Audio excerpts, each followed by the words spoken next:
Yesterday, we finished writing our narratives about Ivan and his wife. Here are some of the things we did well, here's what we're going to work on. Y'all, so much better at answering the prompt. Every single person in this class definitely answered the prompt pretending to be the wife. Give yourself a big old check. Check! Because we struggled with that when we did the mock week. Now, we have gotten so much better at this. Also, our length, we're at 15 sentences. Y'all are writing enough. It looks good. Now, we're going to start focusing on different parts of things to do with that length. Finally, our beginnings are awesome. Everyone introduced themselves. Everyone pretended to be the wife. Everyone was able to talk about what happened at the beginning of the text. Here's something interesting I noticed. The two things we're going to work on today are going to be our middles and our voice. Here's what I mean by the middle. Again, our beginnings were great, and our endings were pretty good. But somehow in between, we forgot to talk about what happened in the middle of the story. So we're going to focus on that today when we go to reread. Before we do that, because I want us to work on our middles, I also want us to remember what happened in the middle of our text. So, when I say go, you are going to hit begin text, and you are going to reread a part of our story. Not yet. Because before we read, we're looking at our prompt. Rayon's eyes are on the board, Aaliyah's eyes are on the board, Jonas's eyes are on the board. We already know we're writing a story. And we already know our job is to We already know that. We already know that. We already know that. The prompt also gives us one more hint that's worth noting. Eyes on the board. Can you read to me the hint the prompt gives us in blue? Do it as a class in 3, 2, 1.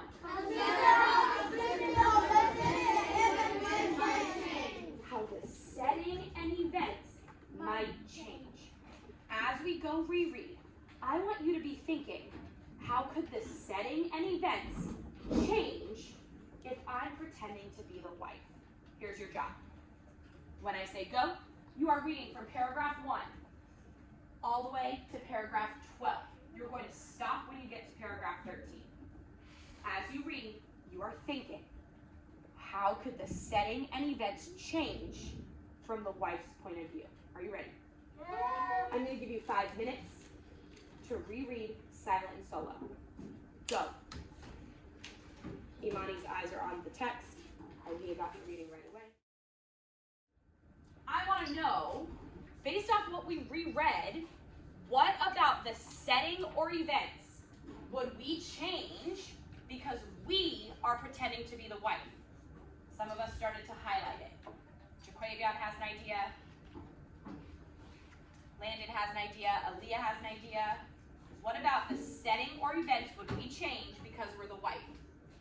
Okay, hands down because I'm a little nervous because I'm only seeing 3 hands. Everyone, put your eyes on paragraph 12. Reread paragraph 12 to me in 3, 2, 1.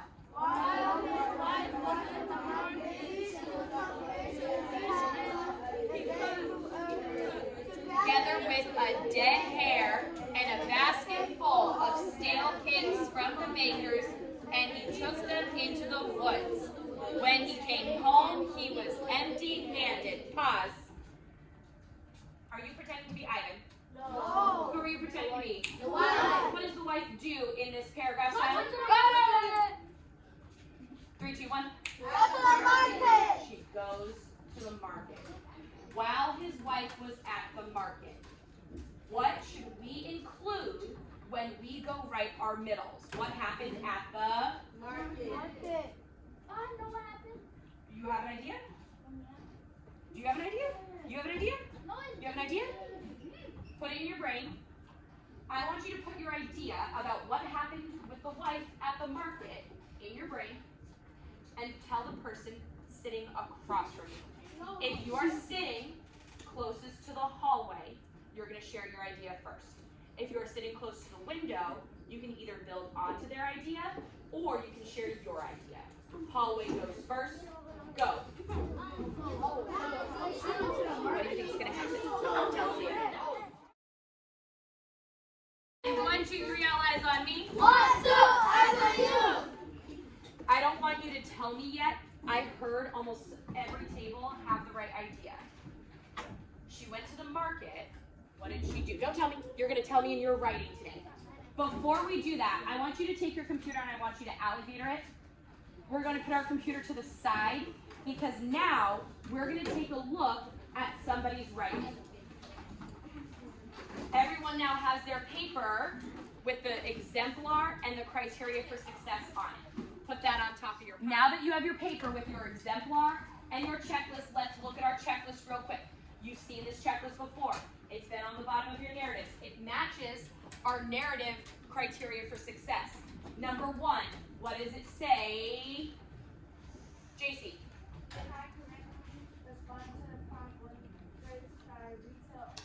You're going to tell me, did it correctly answer the prompt, yes or no? Number 2, Diamond.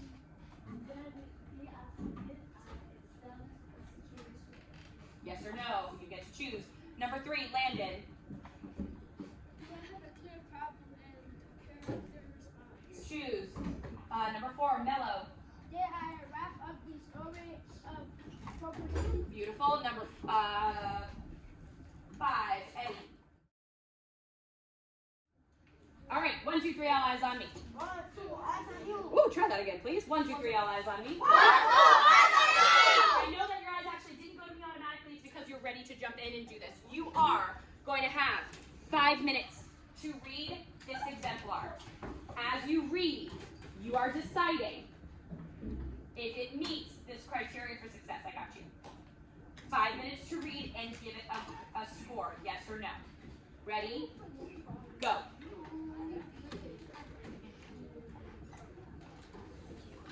Jason's already scored it on number 1.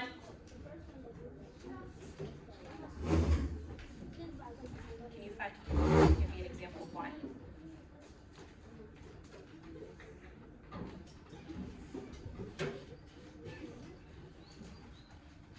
Can you give me an example of why you said yes? Can you underline it, please? Can you give me an example of why you said yes? Underline it in the text.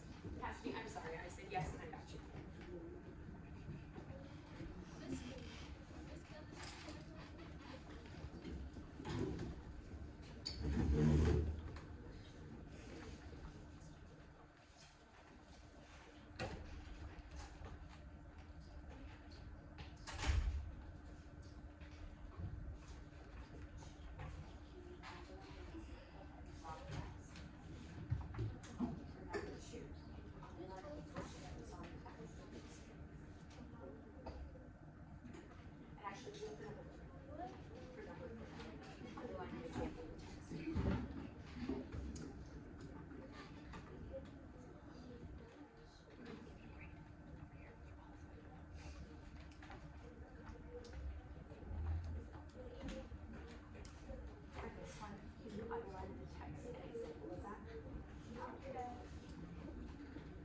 Ronald, for number 3, can you underline in the text an example of where you saw that? You just had a chance to read this exemplar and grade it against our criteria for success. Let's go through our criteria for success. Did this person respond correctly to the prompt on the first try? Yes. Can you give me an example? Sorry. Can you give me an example in the text how you know this person responded to the prompt correctly? Katie, what'd you see? Great. Why'd you choose that?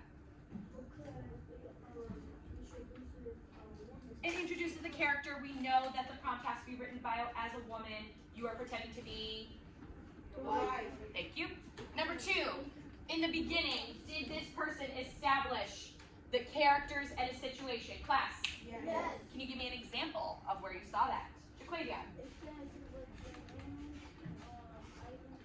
Very good. It introduces the character, who Ivan is and who the speaker is. How did it establish the situation? What's the situation in this story? JC?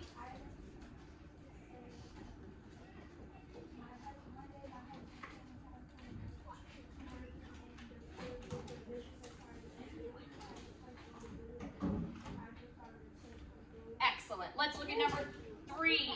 In the middle, did this person have a clear problem and character response? 1, 2, 3? Yes. Yes. Now,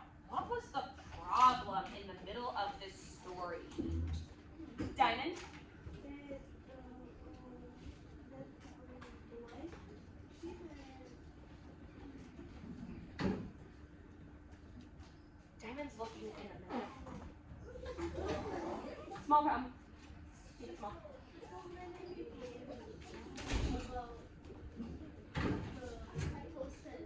Let's look at this together. I want everyone to find the paragraph that says the next morning. Everyone find the paragraph that says the next morning. Xavier's found that paragraph. Jonas has found that paragraph. JC's found that paragraph. I'm going to read this paragraph out loud. The next morning, I woke up more excited than I'd ever been. I rushed to the market to get the shopping done, skipping with the exciting news. At the vegetable stand, I bumped into my friend Olga. Did we meet Olga in our store in the text? No. Okay, interesting. I knew Ivan had told me to keep the gold a secret. Did that happen in the text? No. Yeah. Oh yeah. That was, But I couldn't help myself. Ivan got the testicle buried in the field and now we're rich! I exclaimed in the middle of her story about ugly carrots. I clasped my hands over my mouth. I shouldn't have said that, I told Olga. Please don't tell anyone. Did we see this paragraph happen in the story? No. Why does this paragraph exist in this story? And why do I like this paragraph? Why is Mrs. Kellison saying, yeah, I love this paragraph, love this for us?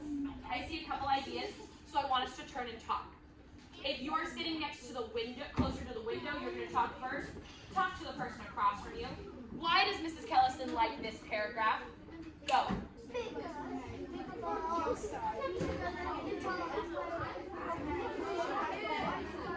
But it tells us too much.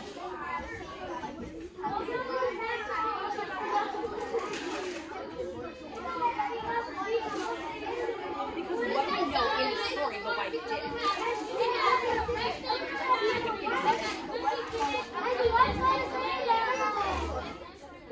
It shows events and settings. All right, breathe back in 5, 4, 3, 2, 1. Z-E-R-O. Jamon, share with the class what you just shared with your partner. Why does Mrs. Kellison like this paragraph? Why does Mrs. Kellison say, yeah, I love this?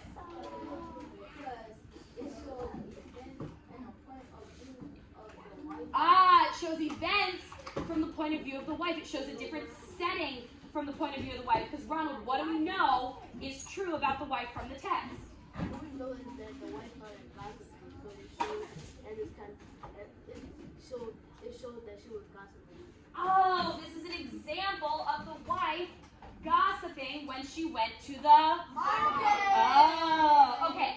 So when we go look at our own writing today, I want you to be thinking, what is a setting or event that the wife would have had that didn't happen in the text, but she would probably do? Got it? Yeah. All right, time for the Easter egg hunt. Underneath your computer, you have your own writing. I want you to take out your own writing, and I want you to think, how can you show the wife's point of view with a different setting and event? Got it?